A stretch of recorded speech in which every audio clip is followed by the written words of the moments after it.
Time machine को लेकर कई लोगों के मन में बहुत प्रकार के सवाल हैं और कई व्यूअर्स ने मुझे इस टॉपिक पर वीडियो बनाने के लिए कहा। कई लोगों ने ये सवाल भी पूछे कि अगर आपको टाइम मशीन मिल जाती है तो आप क्या करना पसंद करोगे।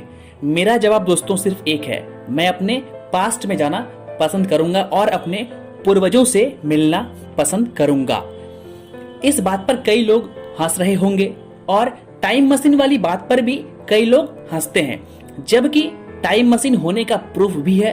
अगर नहीं हुआ है तो एक ऐसी थ्योरी भी है जिसके सहारे टाइम ट्रेवल या टाइम मशीन या फिर समय यात्रा करना संभव है, ये साबित होता है। कोई चीजें हो नहीं सकता, ये भी नहीं हो सकता, हर चीजें पॉसिबल है और साइंस, विज्ञान, हमारे हिंदू धर्म के शास्त्र इस चीज को साबित करते हैं। तो इस वीडियो में हम बात करेंगे टाइम मशीन के बारे में, टाइम ट्रेवलर्स के बारे में, टाइम ट्रेवल के बारे में, यानी समय यात्रा क्या संभव है तो किस प्रकार संबंध है। और सबसे विशेषकर इस टॉपिक पर आज हम बात कर रहे हैं, सिर्फ और सिर्फ रिलेट करेंगे विज्ञान और हिंदू धर्म टाइम मशीन या टाइम ट्रेवल को लेकर क्या कहता है। तो दोस्तों इस वीडियो को आपको अंत तक देखना होगा, उसके बाद आप किसी कंक्लूजन पर पहुंच पाएंगे। टाइम मशीन का संबंध गति से है। समय की सीमाएं लांघकर अतीत और भविष्य में पहुंचने की परिकल्पना तो मनुष्य करता रहा है। भारत में ऐसे कई साधु संत हुए हैं जो आंख बंद कर अतीत और भविष्य में झांक लेते थे। पौराणिक कथाओं के अनुसार देवी देवता एक ग्रह से दूसरे ग्रह और एक समय से दूसरे समय में चले जाते थे। अब सवाल है, यह काम कैसे करती है।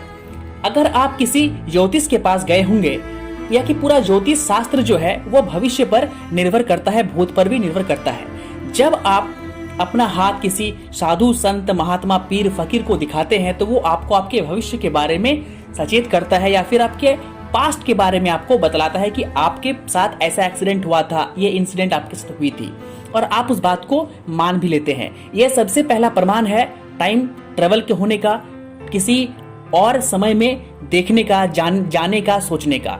इंग्लैंड के मशहूर लेखक हर्बर्ट जॉर्ज वेल्स ने 1895 में द टाइम मशीन नामक एक उपन्यास प्रकाशित किया तो समूचे यूरोप में तहलका मच गया। इस उपन्यास में वेल्स ने टाइम मशीन की अद्भुत परिकल्पना की। यह उनकी कल्पना का एक छोटा सा आविष्कार था जिसे विश्व भर में विज्ञान लेखक आज तक उपयोग कर रहे हैं। उपन्यास से प्रेरित होकर इस विषय पर और भी कई तरह से कथा साहित्य रचे गए हैं। इस कॉन्सेप्ट पर हॉलीवुड में बहुत सारी फिल्में भी बनी है। हालांकि वेल्स के उपन्यास में व्यावहारिक रूप से कई विसंगतियां हैं। टाइम मशीन अभी एक कल्पना है।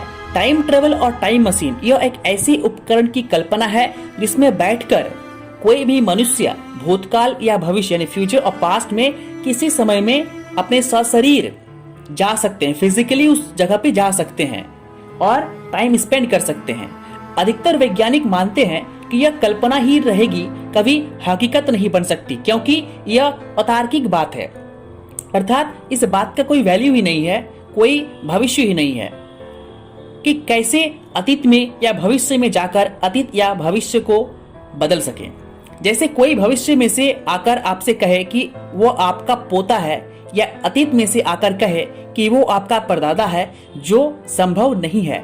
जबकि टाइम ट्रेवल और टाइम मशीन का कंसेप्ट इससे उलट काम करता है, जो हम समझ नहीं पाते। वैज्ञानिक कहते हैं कि दरअसल जो घटना घट चुकी है उसका दृश्य और साउंड ब्रह्मांड में मौजूद अवश्य रहेगा। जिस तरह आप एक फिल्म देखते हैं उसी तरह वह टाइम मशीन के द्वारा दिखाई देगा। आप उसमें कुछ भी बदलाव नहीं कर सकते। यदि ऐसा करने गए तो वो पार्टिकल्स बिखर कर और अस्पष्ट हो जाएंगे। दूसरा यह कि आप टाइम ट्रेवल से जो घटना नहीं घटी है लेकिन जो घटने वाली है उसे भी देख सकते हैं, क्योंकि सभी कार्य और कारण की श्रृंखला में बंधे हुए हैं। हालांकि विद्वान यह भी मानते हैं कि भविष्य को जानकर वर्तमान में कुछ सुधार कर भविष्य को बदला जा सकता है, लेकिन अतीत को नहीं बदल सकते। प्राचीन काल में सनत कुमार, नारद, अश्विनी कुमार आदि कई हिंदू देवता टाइम ट्रेवल करते थे। टाइम मशीन की परिकल्पना भी भारतीय धर्म ग्रंथों से प्रेरित है। आप सोचेंगे कैसे?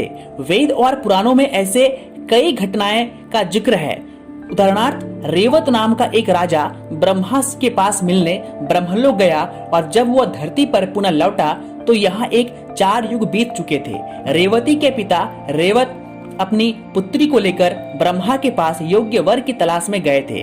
ब्रह्मा लोक में उस समय हाहा हूहू नामक 2 गंधर्व गान प्रस्तुत कर रहे थे। गान समाप्त होने के उपरांत रेवत ने ब्रह्मा से पूछा अपनी पुत्री के वरों के बारे में। ब्रह्मा ने कहा, यह गान जो तुम्हें अल्पकालिक लगा वह चतुर्युग तक चला। जिन वरों की तुम चर्चा कर रहे हो उनके पुत्र पौत्र भी अब जीवित नहीं है। अर्थात धरती का टाइम और स्वर्ग के टाइम में बहुत डिफरेंस हो चुका है। भले ही आप स्वर्ग में 10 मिनट ट्रेवल किए हैं, अर्थात ब्रह्मांड का में आपका ट्रेवल 10 मिनट का हुआ हो, लेकिन धरती पे पृथ्वी पे आपका 4-5 युग बीत चुका है। अब तुम धरती पर जाओ और शेषनाग के साथ इसका परिग्रहण कर दो जो वो बलराम के रूप में अवतरित है। अब सवाल उठता है कि कोई व्यक्ति 4 युग तक कैसे जी सकता है। कुछ ऋषि और मुनि सतयुग में भी थे, त्रेता में भी थे, द्वापर में भी है।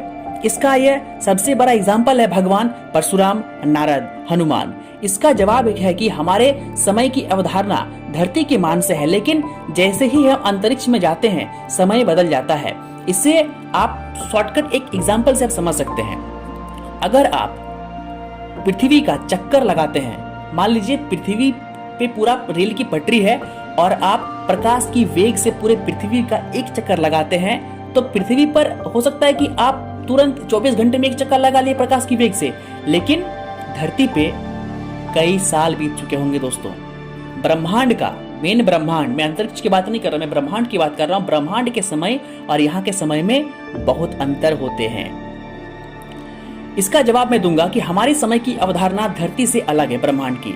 जैसे ही हम अंतरिक्ष में जाते हैं समय बदल जाता है। जो व्यक्ति ब्रह्मलोक होकर लौटा उसके लिए तो उसके मान से 1 वर्ष ही लगा, लेकिन अंतरिक्ष में 1 वर्ष में धरती पर 1 युग बीत गया। बुध ग्रह पर तो 4 युग बीत गए होंगे, क्योंकि बुध ग्रह बहुत ही छोटा है। ठीक है, अब हम टाइम मशीन की थ्योरी को समझते हैं। पहले यह माना जाता था कि समय निरपेक्ष और सार्वभौम है, अर्थात सभी के लिए समान है। यानी यदि धरती पर 10 बज रहे हैं तो यह मान लें कि मंगल ग्रह पर भी 10 ही बज रहे होंगे। लेकिन आइंस्टाइन के थ्योरी ऑफ रिलेटिविटी के अनुसार ऐसा बिल्कुल नहीं है। समय की धारणा अलग अलग है। प्रकाश की गति से आप टाइम ट्रेवल कर सकते हैं अगर आप प्रकाश की गति से चलना शुरू कर दें। ऐसी कोई मशीन बन जाए जो प्रकाश की गति से गति करे तो टाइम ट्रेवल संभव है। तभी आप समझ पाएंगे कि ब्रह्मांड का समय और धरती का समय में अंतर क्या है। आइंस्टीन ने कहा कि 2 घटनाओं के बीच का मापा गया समय इस बात पर निर्भर करता है कि उन्हें देखने वाला किस गति से जा रहा है। मान लीजिए कि 2 जुड़वा भाई है, ए और बी। एक अत्यंत तीव्र गति से अंतरिक्ष यान से किसी ग्रह पर जाता है और कुछ समय बाद पुनः पृथ्वी पर लौट आता है, जबकि बी घर पर ही रहता है। ए के लिए यह सफर हो सकता है 1 वर्ष का, लेकिन जब वह पृथ्वी पर लौटता है तो 10 साल बीत चुके होते हैं। फिर से कह रहा हूं, यह तभी संभव है जब आपकी गति प्रकाश की गति के बराबर हो। उसका भाई अब 9 वर्ष बड़ा हो चुका है, जबकि दोनों का जन्म एक ही दिन हुआ था। यानी ए 10 साल भविष्य में पहुंच गया है। अब वहां पहुंचकर वह वहीं से धरती पर चल रही घटना को देखता है तो वो अतीत को देख रहा होता है। जैसे एक गोली छूट गई, लेकिन यदि आपको उसको देखना है तो उस गोली से भी तेज गति से आगे जाकर उसे क्रॉस करना होगा और फिर पलटकर उसको देखना होगा, तभी वह तुम्हें दिखाई देगी। इसी तरह ब्रह्मांड में कई आवाजें, चित्र और घटनाएं जो घटित हो चुकी है वह फैलती जा रही है। यदि ऐसा हुआ तो कुछ ब्रह्मांडिक किरणें प्रकाश की गति से चलती है। उन्हें एक आकाशगंगा को पार करने में महज कुछ क्षण लगते हैं, लेकिन पृथ्वी के समय के हिसाब से यह दसियों हजार वर्ष बीत चुके हैं। भौतिक शास्त्र की दृष्टि से यह सत्य है, लेकिन अभी तक ऐसी कोई टाइम मशीन नहीं बनी है जिससे हम अतीत या भविष्य में पहुंच सके। यदि ऐसा हो गया तो बहुत बड़ी क्रांति हो जाएगी। मानव जहां खुद की उम्र बढ़ाने में सक्षम होगा, वहीं भविष्य को बदलना भी सीख जाएगा। इतिहास फिर से पुनः लिखा जाएगा। इसे एक उदाहरण से हम समझते हैं। अगर मान लीजिए आप कार ड्राइव कर रहे हैं, आपको पता नहीं कि 10 किलोमीटर आगे जाकर रास्ता बंद है और वहां एक बड़ा सा गड्ढा है जो अचानक से दिखाई नहीं देता। आपकी कार तेज गति से चल रही है। अब आप सोचिए कि आपके साथ क्या होने वाला है। लेकिन एक व्यक्ति हेलीकॉप्टर में बैठा है और उसे यह सब कुछ दिखाई दे रहा है, अर्थात यह कि वो आपका भविष्य देख सकता है। यदि आपको किसी तकनीक से पता चल जाए कि आपके सामने एक गड्ढा है तो आप बच जाएंगे, अर्थात कार की गति से अधिक गति आपके हेलीकॉप्टर की है, यानी आप अधिक तेजी से चलेंगे तो आप उस जगह पे जल्दी पहुंचेंगे। आप हेलीकॉप्टर से उस जगह को 1 मिनट में देख सकते हैं उस गड्ढे को, लेकिन कार ड्राइव करके आप उसको 10 मिनट में देखेंगे। इसी डिफरेंस से आप समझ सकते हैं कि टाइम ट्रेवल संभव है। लेकिन एक अतार्किक उदाहरण भी दिया जा सकता है, जैसे कि एक व्यक्ति विवाह करने से पहले अपने पुत्र को देखने जाता है टाइम मशीन से। वहां जाकर उसे पता चलता है कि उनका पुत्र तो जेल के अंदर देशद्रोह के मामले में सजा काट रहा है। तो वह 2 काम कैसे कर सकता है, या तो वो किसी अन्य महिला से विवाह करे या विवाह करने का विचार करे। तो अब हम बात करते हैं टाइम मशीन क्या पॉसिबल है? बिल्कुल पॉसिबल है। कैसे पॉसिबल है? आपको किसी ऐसे यान का आविष्कार करना होगा, उसको ऐसा यान बनाना होगा जो यान प्रकाश की गति के बराबर या उससे अधिक गति में चल सके, तभी टाइम ट्रेवल जो दोस्तों संभव है। टाइम ट्रेवल का सीधा मतलब ये होता है कि एक डायमेंशन से दूसरे डायमेंशन में जाना। तो दोस्तों टाइम ट्रेवल से जुड़ी हुई कोई भी और कॉन्सेप्ट को जानने के लिए आप कमेंट कर सकते हैं। नेक्स्ट वीडियो में हम आपको बताएंगे टाइम ट्रेवल किस प्रकार विभिन्न धर्मों से, विभिन्न शास्त्रों से जुड़ा हुआ है, चाहे वो धर्म यहूदी हो, हिंदू शास्त्र हो या फिर बौद्ध धर्म हो, कोई भी धर्म हो, उससे कहीं ना कहीं जुड़ा हुआ है। तो ये वीडियो आपको कैसे लगी प्लीज हमें कमेंट अवश्य कीजिएगा। टाइम ट्रेवल से संबंधित और भी अगर कोई जानकारी आपको चाहिए तो आप हमें कमेंट कर सकते हैं। लगातार 5 वीडियो हम बनाएंगे, वो भी टाइम ट्रेवल पर। कल भी एक वीडियो बनेगी टाइम ट्रेवल पर और हम बात करेंगे जॉन टिटर के बारे में। जॉन टिटर इतिहास का एक वो व्यक्ति था, इसका प्रूफ भी है इतिहास के पन्नों में, जिसका फोटो भी है, उसकी तस्वीर भी है। वो व्यक्ति का दावा है कि उसने टाइम ट्रेवल किया है। तो दोस्तों अभी के लिए बस इतना ही, मिलते हैं अगले एपिसोड में। तब तक के लिए नमस्कार, जय हिंद, जय भारत।